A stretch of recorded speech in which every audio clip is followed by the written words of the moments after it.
ahadin, any one of his messengers, any. औज़ुबिल्लाहिमिनश्शैतानिर्रजीम बिस्मिल्लाहिर्रहमानिर्रहीम अस्सलामु अलैकुम वरहमतुल्लाहि वबरकातुहू। दीन स्पीचेस चैनल में तमाम बहन भाइयों को खुशामदीद करती हूँ और उम्मीद करती हूँ कि आप सब खैरियत से होंगे।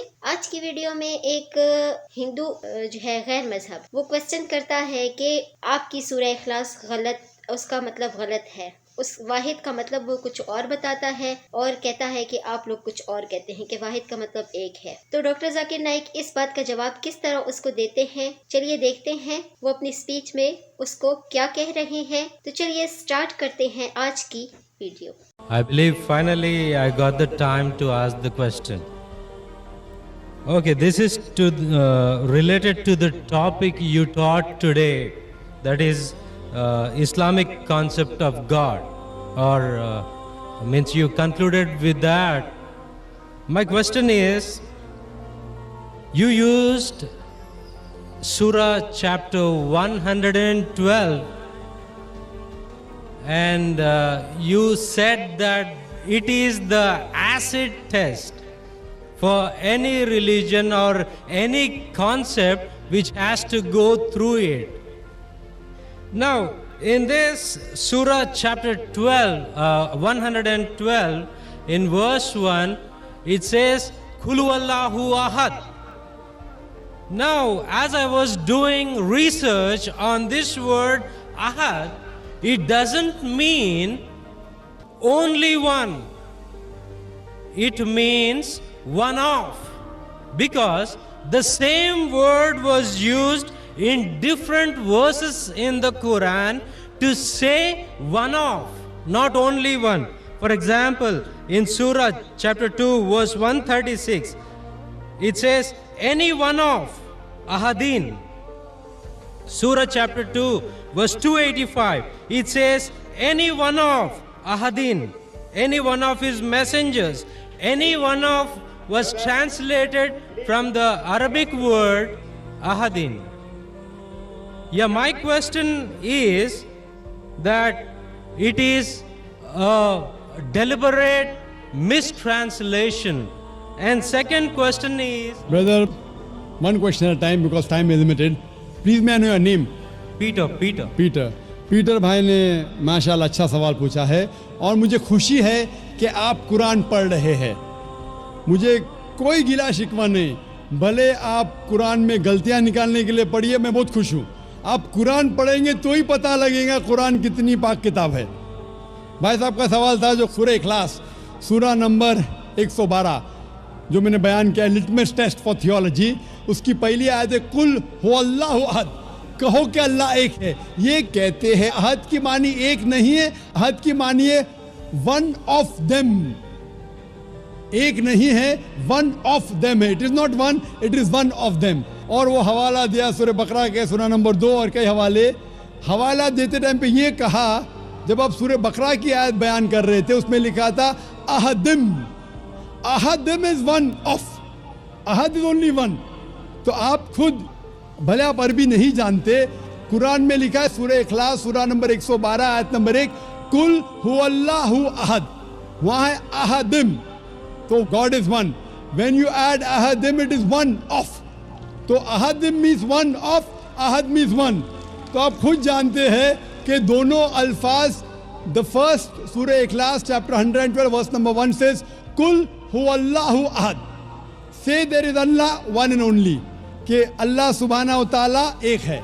अहद में इज वन ऑफ, तो दोनों लफ्ज में एडिशन है, सूरह बकरा में एडिशन है, इसीलिए उसके मानी है one of them. Ahad means only one and nothing else, Ahad means one of them. तो आप भले अरबी नहीं जानते, ये जान सकते हैं कि दोनों अल्फाज हू बहू वो ही नहीं है। The first part Ahad means one and that means only one God. Hope that answers the question. Mic number 3 में कोई खातून सवाल कीजिए। जी सिस्टर। एंड अस्सलाम वालेकुम, मेरा नाम अर्शिया अंसारी है। पहले मेरा नाम प्रीति सेठी था। I used to belong to a Punjabi family. मैं आज की डेट में दावा कर पाती हूँ अपने फ्रेंड्स से, कलीग से, I am a sports teacher, but when it comes to goddess Vaishno Devi और शेरवाली माता, I get really no answer for it. Can you please help me to put dawa for Vaishno Devi and clear my concept also? Thank you. बहन का सवाल अगर मैं सही समझाऊँ, आपने कहा कि आप दावा करते हैं, इस्लाम कबूल कर चुके हैं, माशाअल्लाह, अल्लाह आपको हिदायत दे, अल्लाह आपको ज़्यादा खैर दे। आपका सवाल है कि वैष्णो देवी के मानने वालों से कैसा दावा करूँ? आपका सवाल क्या है? उनके मानने वालों क्योंकि आपने कहा कि वैष्णो देवी से कैसा आप दावा करें। वैष्णो देवी मिलेंगे तो दावा कर सकेंगे, नहीं मिलेंगे तो कैसा करेंगे?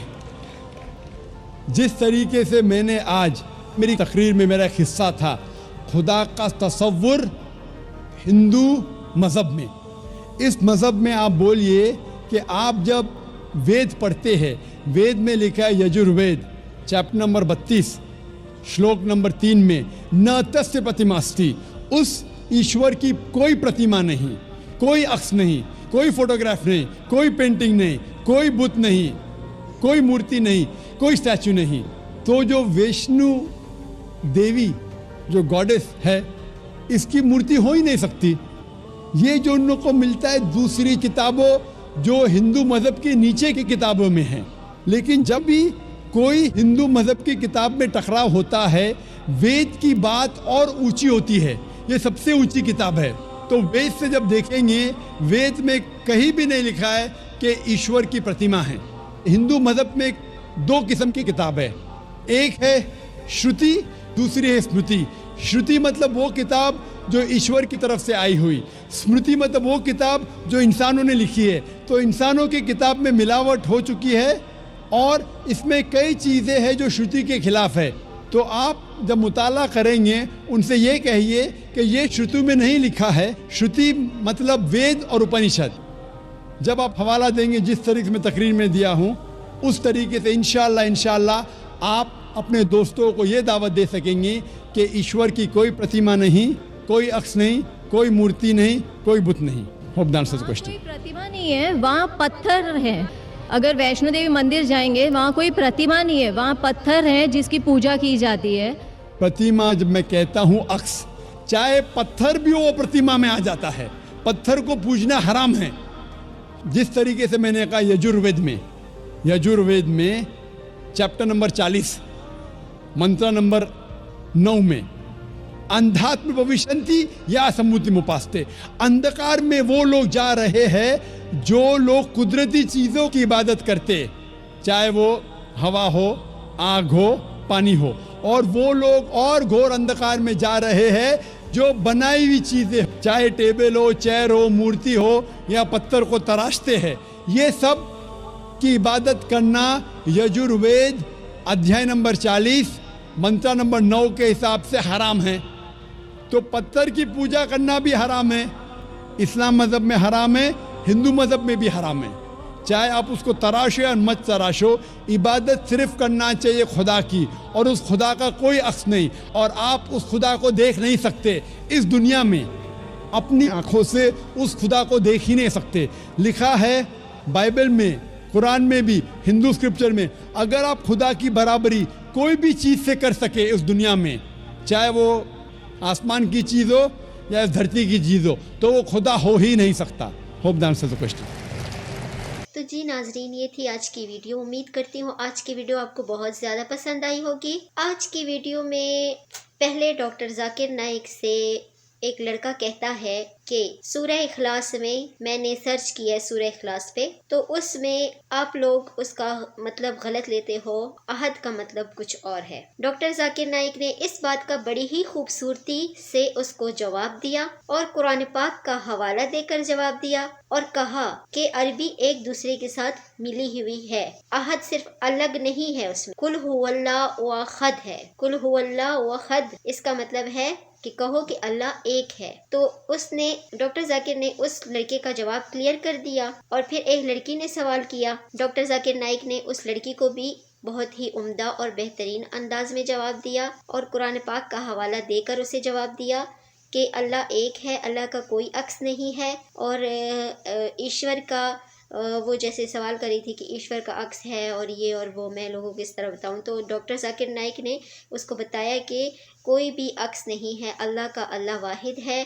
और उसने कहा कि मेरी दोस्त इस तरह पूछती हैं तो मैं उनको किस तरह क्लियर करूं। तो डॉक्टर जाकिर नाइक का जवाब यही था। उसने फिर कहा कि हाँ, इस तरह क्लियर करो उनको और कहो कि अल्लाह का कोई अक्स नहीं है, बेशक कोई पत्थर हो या कुछ भी हो, या पत्थर से तराशने वाला बुत हो, किसी चीज़ की जो है ना पूजा नहीं करनी चाहिए, इबादत नहीं करनी चाहिए, सिर्फ अल्लाह की इबादत करनी चाहिए और पत्थर और इन चीज़ों की इबादत नहीं करनी चाहिए। ये कुरान पाक में बिल्कुल हराम है। अल्लाह पाक वाहिद एक है, न अल्लाह पाक से कोई जना है और न किसी ने अल्लाह पाक को जना है, न अल्लाह पाक का बाप है, न अल्लाह पाक किसी के बेटे हैं। तो जी नाजरीन, कैसी लगी आज की वीडियो आपको? उम्मीद करती हूँ अच्छी लगी होगी। अच्छी लगी है तो इसको ज़्यादा से ज़्यादा शेयर करें, सब्सक्राइब करें। मिलते हैं एक अच्छी सी वीडियो में, तब तक के लिए जज़ाकल्लाहु खैर। ओके, अल्लाह हाफिज़।